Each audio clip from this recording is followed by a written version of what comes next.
আসসালামু আলাইকুম। আশা করি যে রমজান মাসের শেষ 23 দিন আমরা চলে এসেছি। রমজান মাস আমলের মাস, গুনাহ মাফের মাস। আলহামদুলিল্লাহ, সবাই আমলের মধ্যে লিপ্ত আছেন, নিজেকে গুনাহ থেকে মাফ করে জান্নাতের দিকে নিয়ে যাওয়ার চেষ্টা করতেছেন। গতদিন আমি একটা ভিডিও শেয়ার করছিলাম। এখানে আমরা বলছিলাম যে অস্ট্রেলিয়ান একজন মহিলা একজন তাইওয়ানের মহিলাকে দাওয়াত দিতেছিলেন। আলহামদুলিল্লাহ, কিছুক্ষণ দাওয়াত দেওয়ার পরে তাইওয়ানের মহিলাটা মুসলমান হয়ে গেছে, আলহামদুলিল্লাহ। আসলে পৃথিবীতে যুগে যুগে এরকম ভাবে মানুষকে দাওয়াত দেওয়ার মাধ্যমে অনেক লোকই নতুন মুসলমান হচ্ছে। আমি যে মসজিদের ছবিটা দিয়েছি আপনাদেরকে বলেছিলাম, এটা স্মৃতি বিজড়িত মসজিদ। আমি এই মসজিদে 3 বছর বিভিন্ন দায়িত্বে ছিলাম, এবং এক বছরেই 27 জন লোক নতুন মুসলমান হচ্ছে। আলহামদুলিল্লাহ, সারা পৃথিবীতেই অনেক লোক অন্য ধর্ম থেকে মুসলমান হচ্ছে। আবার কিছু কিছু ক্ষেত্রে দুর্বল ইমানদার, তারা ইমান ছেড়েও দিচ্ছে, যদিও ঘটনাটা কম, তাও কিছু কিছু ক্ষেত্রে ঘটছে। যাই হোক, আমাদের আজকে যে কারণে আমরা এইটাকে আলোচনা করছি, আসলে আমি মনে করি যে আমাদের কিছু দাওয়াতের কাজ আমাদের করা দরকার। এই প্রেক্ষাপটেই আসলে আজকের আমাদের এই আলোচনা।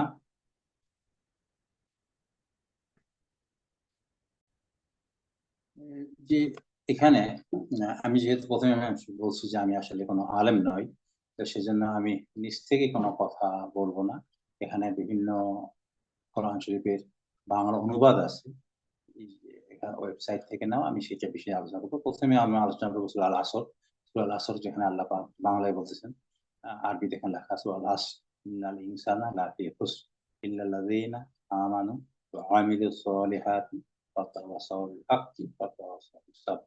তার বাংলা অর্থ হলো, কসম যুগের বা সময়ের, নিশ্চয়ই মানুষ ক্ষতিগ্রস্ত, কিন্তু তারা নয় যারা বিশ্বাস স্থাপন করে ও সৎকর্ম করে এবং পরস্পরকে তাগিদ করে সত্যের এবং তাগিদ করে সবরের।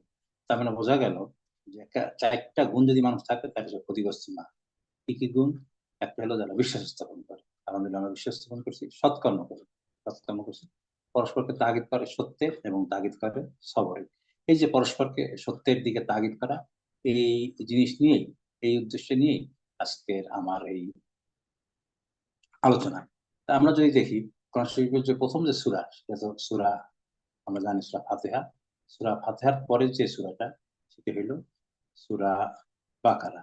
সূরা বাকারায় আল্লাহ পাক বলতেছেন, কি বলতেছেন? আলিফ লাম মিম, এই সেই কিতাব যাতে কোনোই সন্দেহ নাই, পথ প্রদর্শনকারী পরহেজগারদের জন্য।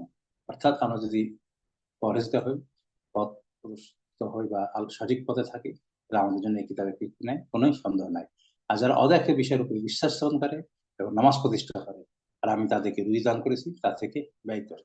তাহলে কাদের জন্য এটা কোনো সন্দেহ নাই? এক হলো পথ পথ প্রদর্শকের পরহেজগার, এবং যারা কি করে, অদেখা বিষয়ের উপর বিশ্বাস স্থাপন করে এবং নামাজ প্রতিষ্ঠা করে, আমি তাদেরকে যে রুজি দান করেছি তা থেকে সে ব্যয় করে। এবং যারা বিশ্বাস স্থাপন করেছে সেসব বিষয়ের উপরে যা কিছু তোমাদের প্রতি অবতীর্ণ হয়েছে, এবং সেসব বিষয়ের উপরে যা তোমার পূর্ববর্তী প্রতি অবতীর্ণ হয়েছে, আর আখিরাতকে যারা নিশ্চিত বলে বিশ্বাস করে, তারাই নিজেদেরকে পালনকর্তার পক্ষে হচ্ছে সুপথ প্রাপ্ত, আর তারাই যথার্থ সফল কাম। নিশ্চিতই যারা কাফের রয়েছে, তাদেরকে আপনি ভয় প্রদর্শন করুন আর নাই করুন, তাতে কিছুই যায় আসে, তারা ইমান আনবে না। আল্লাহ তাদের অন্তরণ এবং তাদের কান সমূহ বন্ধ করে দিয়েছে, এবং তাদের চোখ সমূহ পর্দায় ঢেকে দিয়েছেন, আর তাদের জন্য রয়েছে কঠোর শাস্তি। তার মানে আমরা দেখতেছি, আর মানুষের মধ্যে কিছু লোক এমন রয়েছে যারা বলে আমরা আল্লাহ ও পরকালের প্রতি ইমান এনেছি, অথচ আদৌ তারা ইমানদার নয়। তারা আল্লাহ ইমানদারদেরকে ধোকা দেয়, অথচ এতে তারা নিজেদেরকে ছাড়া অন্য কাউকে ধোকা দেয় না, অথচ তারা অনুভব করতে পারে না। তাহলে আমরা মানুষ দেখলাম, একটা হলো যারা ইমানদার মানুষ, তাদের বৈশিষ্ট্য, আর যাদের ইমান নাই, যারা কাফের, তাদেরকে আপনি ভয় প্রদর্শন করুন, কারণ তাদের যতই যুক্তি দেখা হোক না কেন, তার কিছুতেই মানবে না। কারণ আল্লাহ তাদের অন্ধকার এবং তার কান সমূহ বন্ধ করে দিয়েছে, আর তাদের চোখ সমূহ পর্দায় ঢেকে দিয়েছে, না তাদের জন্য রয়েছে কঠোর শাস্তি। আমরা যদি সূরা আল ইমরানের শুরুর দিকে যাই, সূরা ইমরানে আল্লাহ কি বলতেছেন? আলিফ লাম মিম, আল্লাহ ছাড়া কোনো উপাস্য নাই, তিনি চিরঞ্জীব, সবকিছু ধারক। তিনি আপনার প্রতি কেতাব নাজিল করেছেন সত্যতার সাথে, যা সত্যায়ন করে পূর্ববর্তী কেতাব সমূহের। নাজিল করেছেন তাওরাত ও ইনজিল, এই কিতাবের পূর্বে মানুষের হেদায়েতের জন্য এবং অবতীর্ণ করেছেন মীমাংসা। নিঃসন্দেহে যারা আল্লাহর আয়াতসমূহ অস্বীকার করে তাদের জন্য রয়েছে কঠিন আযাব। আর আল্লাহ হচ্ছে পরাক্রমশালী, প্রতিশোধ গ্রহণ। আল্লাহর নিকট আসমান ও জমিনের কোনো বিষয়ই গোপন। তিনি সে আল্লাহ যিনি তোমাদের আকৃতি গঠন করেন মায়ের গর্ভে, যেমন তিনি চেয়েছেন। তিনি ছাড়া আর কোনো উপাস্য নাই। তিনি প্রবল পরাক্রমশালী, প্রজ্ঞাময়। তিনি আপনার প্রতি কিতাব নাযিল করেছেন, তাতে কিছু কিছু আয়াত রয়েছে সুস্পষ্ট, সেগুলি কিতাবের আসল অংশ, আর অন্যগুলো রূপক। সুতরাং যাদের অন্তরে কুটিলতা রয়েছে তারা অনুসরণ করে ফিতনা বিস্তার, অপব্যাখ্যার উদ্দেশ্যে তন্মধ্যেকার রূপকগুলো, আর সেগুলোর ব্যাখ্যা আল্লাহ ব্যতীত কেউ জানে না। আর যারা জ্ঞানে সুগভীর তারা বলেন আমরা এর প্রতি ঈমান এনেছি, এসবই আমাদের পালন করার পক্ষ হতে অবতীর্ণ হয়েছে।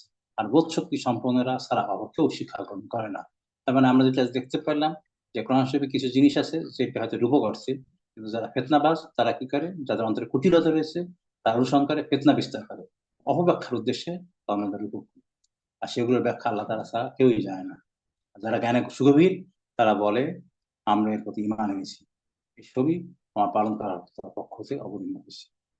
আর বোধ শক্তি সম্পন্ন আছে আর পক্ষে শিক্ষা গ্রহণ করে না। আমরা যদি বোধ শক্তি সম্পন্ন হই তাহলে আমাদের এখান থেকে শিক্ষা গ্রহণ করা উচিত। আমাদের কি করা উচিত?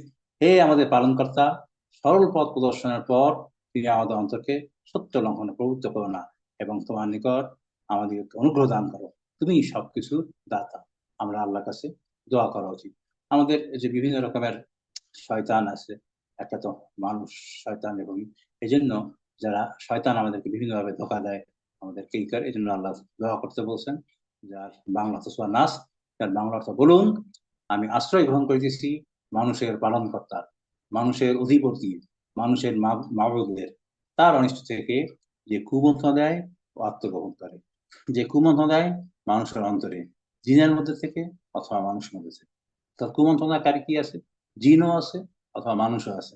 আমরা এই সমস্ত যারা কুমন্ত্রণা দেয় তাদের কাছ থেকে হেফাজতের জন্য দোয়া করি, সূরা নাস এবং বিভিন্ন আমল করি, যাতে এই সমস্ত লোকে বা এই সমস্ত জিন বা মানুষ যারা আমাদেরকে কুমন্ত্রণা দেয়, তারা যাই বলুক না কেন, এই কুমন্ত্রণা থেকে আল্লাহ আমাদেরকে হেফাজত করে।